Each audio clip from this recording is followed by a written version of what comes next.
அஸ்ஸலாமு அலைக்கும் வரஹ்மத்துல்லாஹி வபரகாத்துஹு. அல்ஹம்துலில்லாஹ் அல்ஹம்துலில்லாஹில்லதீ நஹ்மதுஹு வனஸ்தஈனுஹு வனஸ்தக்ஃபிருஹு வனுஅ்மினு பிஹி வனதவக்கலு அலைஹி. அம்மா பஅத்.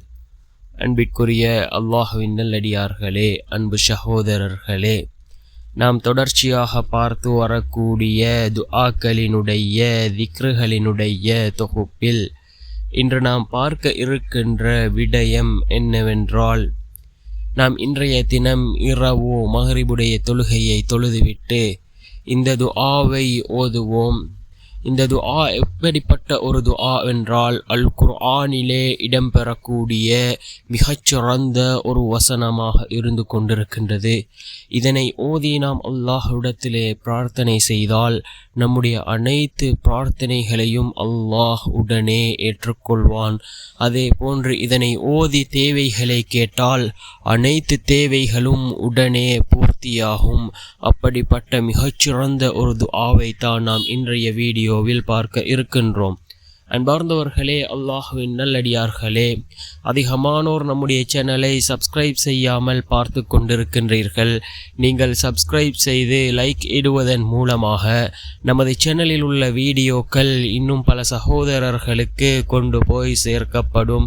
அவர்கள் அதனை பார்த்து பயனடைந்தால் அதற்குரிய கூலியை அல்லாஹ் உங்களுக்கும் வழங்குவான். அன்பார்ந்தவர்களே, அல்லாஹ்வின் நல்லடியார்களே, அல்லாஹ் ஜல்ல சுபஹானஹு வ தஆலா அல் குர்ஆனிலே பல அற்புதமான துஆக்களை வைத்திருக்கின்றான், பல அற்புதமான வசனங்களை வைத்திருக்கின்றான்.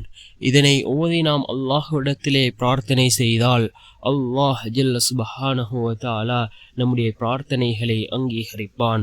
அந்த துஆவிற்குரிய பலனை நமக்கு தருவான். அல்லாஹ் தன்னுடைய குர்ஆனிலே நபிமார்கள் ஓதிய துஆக்களை குறிப்பிடுகின்றான். அதே போன்று இறைநேசர்கள் ஓதிய துஆக்களை அல்லாஹ் தன்னுடைய குர்ஆனிலே குறிப்பிடுகின்றான். அவ்வாறு தான் அல் குர்ஆனினுடைய இதயம் என்று கூறக்கூடிய சூரா யாசீனிலே இடம்பெறக்கூடிய மிகச்சிறந்த ஒரு வசனம் இருக்கின்றது. சூரா யாசீனின் நடுவில் ஓர் உள்ளது. அது 16 எழுத்துக்களால் ஆனது. அவற்றில் 2 எழுத்துக்களுக்கு மேலே புள்ளிகள் உள்ளன, 2 எழுத்துக்களுக்கு கீழே புள்ளிகள் உள்ளன. மற்ற எழுத்துக்களுக்கு கீழேயோ மேலேயோ புள்ளிகள் இல்லை.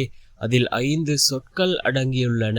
அதன் துவக்கம் சீன் என்ற எழுத்தாகும், முடிவு மீம் என்ற எழுத்தாகும் என்று சம்சுல் ஆரிஃப் என்ற நூலிலே இந்த துஆவிற்கான வரைவிலக்கணம் கொடுக்கப்பட்டிருக்கின்றது. இமாம்கள் தங்களுடைய வாழ்க்கையில் ஓதி அனுபவம் அடைந்ததை அவர்கள் தங்களுடைய கிதாபுகளிலே பதிவு செய்திருக்கிறார்கள்.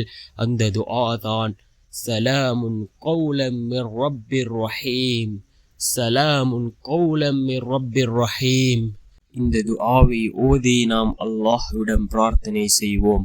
இந்த துஆவின் மூலமாக அல்லாஹ் ஜல்ல சுப்ஹானஹு வ தஆலா நாம் எந்த விடயங்களை கேட்கின்றோமோ நிச்சயமாக அந்த விடயங்களை தருவான். அந்த அளவுக்கு சிறந்த சக்தி வாய்ந்த ஒரு துஆவாக இந்த துஆ இருந்து கொண்டிருக்கின்றது. இதனை ஓதி நாம் அல்லாஹ்விடம் பிரார்த்தனை செய்வோம். வல்ல நாயன் நம் அனைவரின் பாவங்களையும் மன்னித்து உயர்ந்த ஜன்னத்துல் ஃபிர்தௌஸ் என்ற சுவனத்தில் நம் அனைவரையும் ஒன்று சேர்ப்பானாக. ஆமீன்.